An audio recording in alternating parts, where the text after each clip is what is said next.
जोङो दिनैनि हाबाफारिखौ जों बिनि थाखायनो जों लानाय जादों जे जोङो गुबुन गुबुन डिस्ट्रिक्टआवबो जों लाबोबाय थानाय जादों। जों दिनै जोबथानि बे धेमाजि डिस्ट्रिक्टआव जों फैनाय जादों। जोंनि फैनायानो जाहैबाय 2020 मायथाइनि जि 27 जानुवारिनि जि माने एकर्ड, बे एकर्डनि सायाव लानानै जों दिनै एसे सावरायलायनाय जादों। बेनो जाहैबाय जों जि माने शान्ति सुक्ति होननानै दिनै आसाम गभर्नमेन्ट आरो लोगोसे बिटिसि गभर्नमेन्टआ बुंबाय थादों। जों बिनि जि शान्ति सुक्ति जों बेखौ एक्सुवेलि जों गोजोननाय मोनाखै। गोजोननाय मोननाया बेनो जे दिनैसिम शान्ति सुक्ति हिसाबै जोंहा गिबियावनो जुदि शान्ति सुक्तिब्ला एनडिएफबिनि फाउन्डार रन्जन दैमारि सारा एक्सुवेलि जेलनिफ्राय गबोग्रोनांगौ आरो बिथांजों लोगोसे जिखिनि एनडिएफबिफोर दङ जेल सिङाव बिथांमोनाबो थाबैनो गनांगौ। लोगोसे दा गुबुन गुबुन हादोरावबो दङ, जेरैहाय बांलादेश दङ, म्यानमार दङ, भुटान दङ।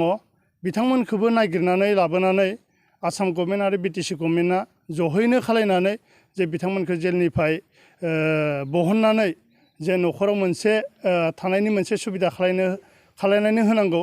बिनि थाखाय जों आसाम गभर्नमेन्ट आरो जों बिटिसि गभर्नमेन्टखौ जोङो दिनैल' नङा, जोङो मोनफ्रोमबो जोङो मेल मिटिङावनो जों बुंबोबाय थानाय जादों।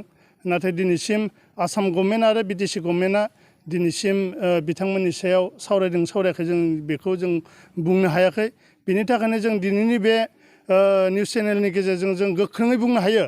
जों दिनै धेमाजि डिस्ट्रिक्टआव जों फैनानै जों बेखौनो खावलायनो सानो जे जि 27 तारिखनि जि एकर्ड, बे एकर्डनि अनुजायै जे 1 नाम्बाराव जेलनिफ्राय रन्जन दैमारिखौ थाबैनो बख'नांगौ आरो बिथांजों लोगोसे जेसेबां दङ बिथांमोनखौ बख'नांगौ। आरो बिनि अनगायैबो जोंहा दिनै जाखिनि न'खर संसार जादों एनडिएफबि सोद्रोमाफोर, बिथांमोननि सायावबो गोबां केस दङ जे बे केसआबो दिनैसिम जोबनो थाङाखै। बिथांमोनखौ वारेन्ट होनानै बिथांमोनखौ दिनैसिम पुलिस प्रसासना नागिरबाय थादों।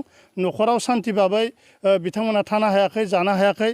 बिनि थाखायनो जों आसाम गभर्नमेन्ट आरो जों बिटिसि गभर्नमेन्ट बे मोननै गभर्नमेन्टखौ जों खावलायनो सानो जे बिथांमोननि केसखौ थाबैनो फोजोबनांगौ। बेखौ जोङो गिबियाव जों खावलायबोबाय बा जों खावलायबोगासिनो दङ। आरो नैथियाव दङ जोंहा एनडिएफबिनि रिहेबिलिटेसन, बेखौ दिनैसिम मोनफुंजोबनाय जायाखै। आरो 3 नाम्बाराव दङ जोंहा एनडिएफबिनि जा जोङो लिस्ट होदों, बे लिस्ट होनाया दासिमबो भेरिफिकेसन जाजोबाखै। बेनि थाखायनो जोङो भेरिफिकेसन खालामनो थाखाय जोङो दिनैनि बे मेलखौ जों लानाय जादों।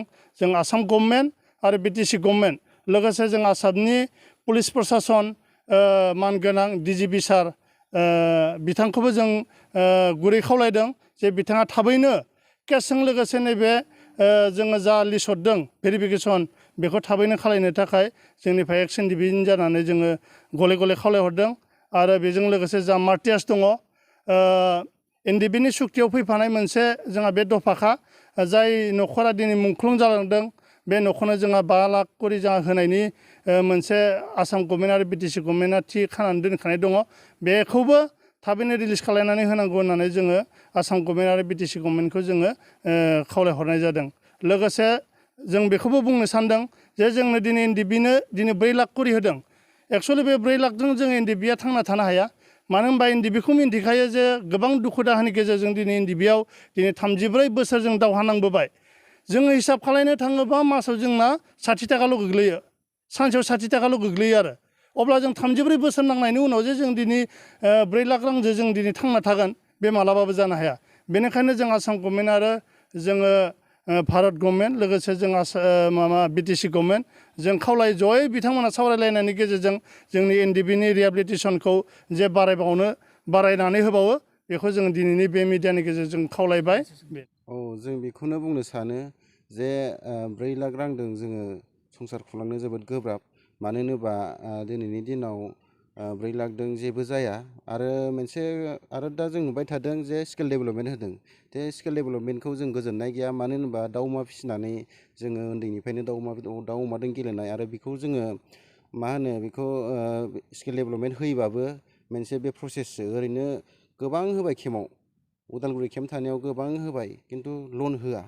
सरकारा स्किल डेभेलपमेन्ट खालामना हरो, ओमफ्राय बेंकआव एप्रुभ जाया। अब्ला दा जों बेखौ मा खालामनो बेखौ लानानै? बेखायनो जोंनो बेखौ नाङा, डाइरेक्ट जोंनो एकाडेमि होनांगौ।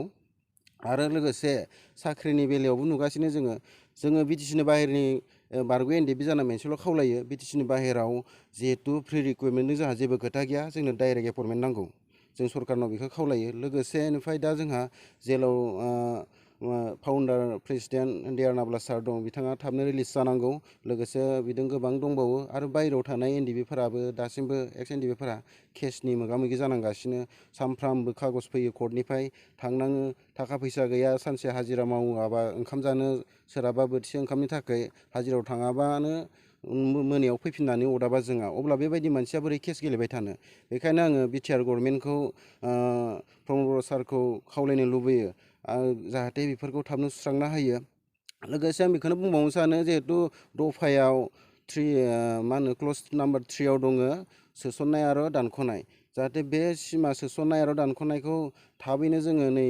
सोलिफुबाय थानाय दाननि गेजेरावनो जों खालामजानो लुबैयो मानो होनोबा जोबोद गोनो गोथो जायो बेफोरखौ थाब खालामनांगौ गहपुरखौ लानानै बिसोरो गोबां होनबाय थादों गहपुर बा सिमुलगुरि लखिमपुरसिम सोगोन होननानै बेखायनो आङो सानो जेसें हायो थाबनो सिमाखौ बारायनांगौ मानो होनोबा गोबां बे बिटिआर एकर्डनि सिगां 34 बोसोर एनडिएफबिआ हाथियारजों सोमावसारबोनायाव गोबां जोहोलावजोफोरा अबदान होना गावनि बेसेन गोसा जिउखौ बावसोमनानै जिहेतु जोंबो प्रापस बड'लेण्डआव थानो लुबैयो बेखायनो थाबैनो बे खामानिखौ मावनांगौ सिमा बारायनायखौ आं बेखौ खावलायो लोगोसे